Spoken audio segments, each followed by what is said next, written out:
في الدنيا وجمال الله لا يطفى وحسن الله في الدنيا وجمال الله لا يطفى. ویلکم بیک ناظرین، ایک مرتبہ پھر آپ کو پروگرام میں خوش آمدید کہتے ہیں۔ بریک پر جانے سے پہلے ہماری گفتگو ہو رہی تھی امام صادق آل محمد علیہ الصلوۃ والسلام اور رسول اکرم صلی اللہ علیہ وآلہ وسلم کے حالات زندگی کے حوالے سے۔ انہی سوالات اور گفتگو کے سلسلے کو آگے بڑھاتے ہوئے برادر نعیم عباس صاحب، میں آپ سے اگلا سوال یہ کروں گا کہ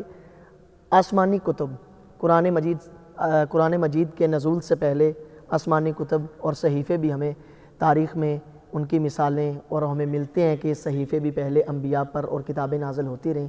کیا وہ قرآن مجید سے ماسبق جتنی بھی کتابیں ہیں، جتنے بھی صحیفے ہیں، کیا ان کتابوں کے اندر بھی رسالت مآب صلی اللہ علیہ وآلہ وسلم کی نبوت اور رسالت کے متعلق شہادتیں موجود ہیں؟ آسمانی کتابوں میں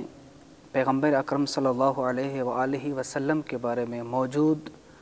بشارتوں کو بیان کرنے سے پہلے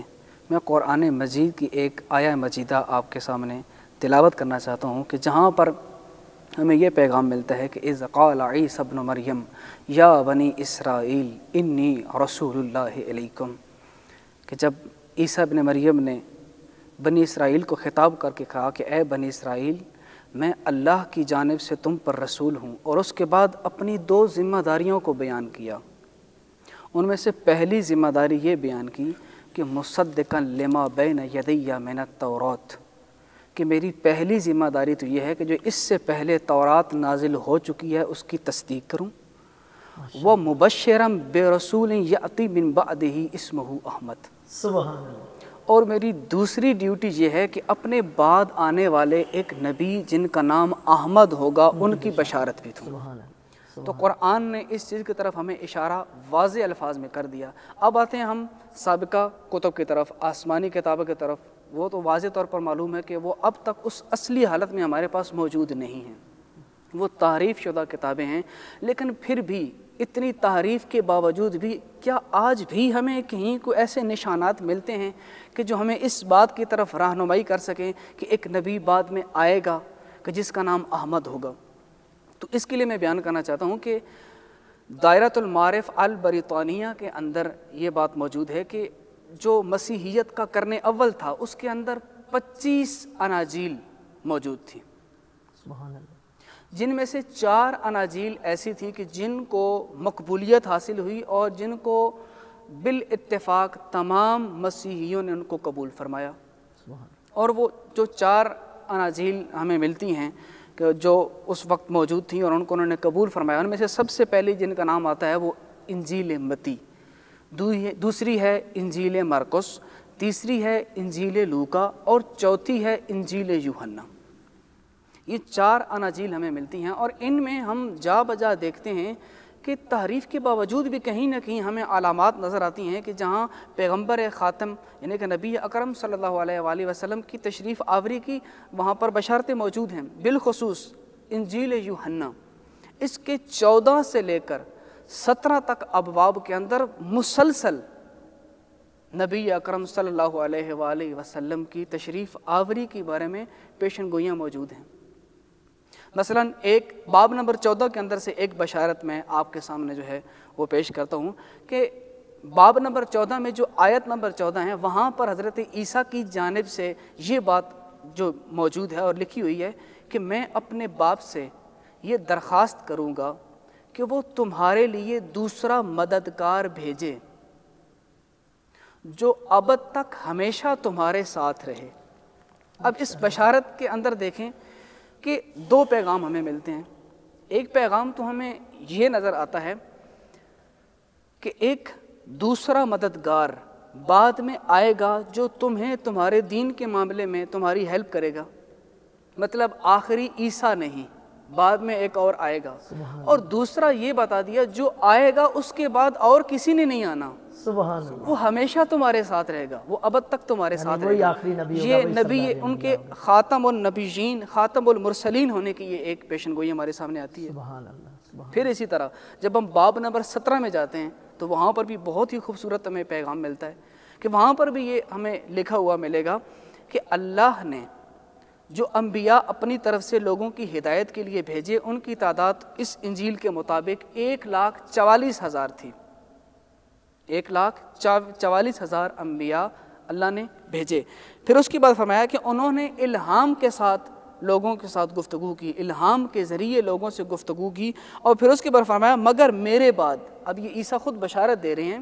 کہ مگر میرے بعد تمام انبیاء اور مقدس ہستیوں کا نور آئے گا۔ سبحان اللہ، تمام انبیاء اور مقدس ہستیوں کا نور آئے گا۔ اچھا، ان کی ڈیوٹی کیا ہوگی؟ وہ نور کرے گا کیا؟ پھر فرماتے ہیں کہ ان کی ڈیوٹی یہ ہوگی کہ جو انبیاء کی کہی ہوئی باتوں پر روشنی ڈالے گا۔ سبحان اللہ، یعنی کہ یہ بھی کنفرم ہو گیا کہ سابقہ کتب میں شہادت موجود ہے، اور کیفیت کو بھی بتا دیا، کیفیت کو بھی کہ ان کی کیفیت کیا ہوگی۔ بالکل۔ اور ایک اور میں چیز یہاں بیان کرنا ضروری سمجھتا ہوں کہ ایک اور انجیل ان 4 کے بعد بھی ایک دریافت ہوئی ہے، جس کو انجیل برنباس کے نام سے ذکر کیا جاتا ہے۔ اگرچہ یہ متفق علیہ نہیں ہے، لیکن یہ انجیل برنباس جس بندے کی یہ ہے، اس نے یہ دعویٰ کیا کہ میں حضرت عیسیٰ کے ساتھ اول سے لے کر آخر تک ان کے ساتھ رہا، ان کی پوری زندگی کو اسی ترتیب کے ساتھ اس نے لکھا، اور یہی وجہ ہے کہ جو تسلسل ہمیں اس انجیل برنباس میں ملتا ہے وہ باقی کتابوں کے ہمیں وہ تسلسل کے ساتھ حالات نہیں ملتے ہیں۔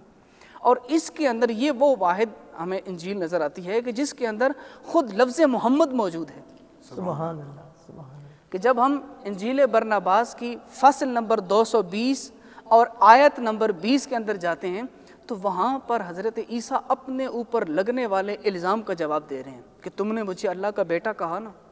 کہتے ہیں اس الزام کا جواب دینے کے لیے ایک شخصیت آئے گی، اور نام لے کے کہا ایک محمد اللہ کا رسول آئے گا، اور وہ آنے کے بعد اس کی ڈیوٹی یہی ہوگی کہ وہ آنے کے بعد یہ جو تم نے میرے اوپر الزام لگایا ہے اس فریب کو لوگوں پر کھول دے گا۔ سبحان اللہ، سبحان اللہ، خود لفظ محمد لایا۔ حقیقت سے آشکار فرمائیں گے۔ اگرچہ جو میں نے پہلے اناجیل آپ کے سامنے بیان کی ان کے اندر بھی جو قدیم اناجیل تھی نا عبرانی زبان میں، ان کے اندر جو ترجمہ کیا جاتا تھا وہ لفظ فارکلیت لفظ تھا فارکلیت، جس کا ترجمہ مختلف لوگوں نے اپنے اپنے ترجمے، کسی نے شفیع لیا، کسی نے وکیل لیا، کسی نے کوئی ترجمہ مراد لیا، لیکن اس کا جو اوریجنل ترجمہ بنتا ہے تعریف کیا ہوا۔ سبحان اللہ، فارکلیت کا معنی ہے تعریف کیا ہوا، جو بے عینے ہی وہی معنی دے رہا ہے جو اسم محمد کا ہے۔ سبحان اللہ، سبحان اللہ، بالکل وہی معنی دے رہا ہے جو اسم محمد کا ہے، اور یہ انکشاف بھی ہو چکا ہے۔ ایک نئے مسلمان ہونے والے مسیح محمد صادق فخر الاسلام اپنی کتاب انیس الاسلام کے اندر اس حقیقت کو بیان کرتے ہیں کہ اسلام لانے سے پہلے میں اپنے استاد کی بارگاہ میں بیٹھا تھا، اور اس استاد نے مجھے ایک راز دیا اور کہا کہ یہ راز ہی رہنے دینا، کیونکہ جب وہ مسلمان ہو گئے تو انہیں کہا میرا حق بنتا ہے میں اس راز کو دنیا کے سامنے بیان کروں، اور وہ راز یہ تھا کہ انہوں نے مجھے قدیم 2 نسخے دکھائے انجیل کے کہ جہاں پر فارکلیت لفظ کا ترجمہ محمد اور احمد کے ساتھ کیا گیا تھا۔ سبحان اللہ، تو اس سے پتہ چلا کہ آج کے زمانے میں جو اناجیل موجود ہیں ان میں اگرچہ لفظ فارکلیت کا جو ترجمہ ہے وہ مددگار، وکیل یا شفیع کے نام سے کیا گیا ہے، لیکن پھر بھی اس کی جو تمام کیفیت ہے نا ان آیات کی، ان کو دیکھنے کے بعد واضح طور پر ہمیں وہ شکل و صورت نظر آتی ہے کہ یہ واضح طور پر ایک آنے والے نبی کے بارے میں بشارت دے رہی ہیں کہ ایک نبی آئے گا اور وہ خاتم المرسلین ہوگا، اور وہی ہمیشہ کے لیے لوگوں کے ساتھ رہے گا۔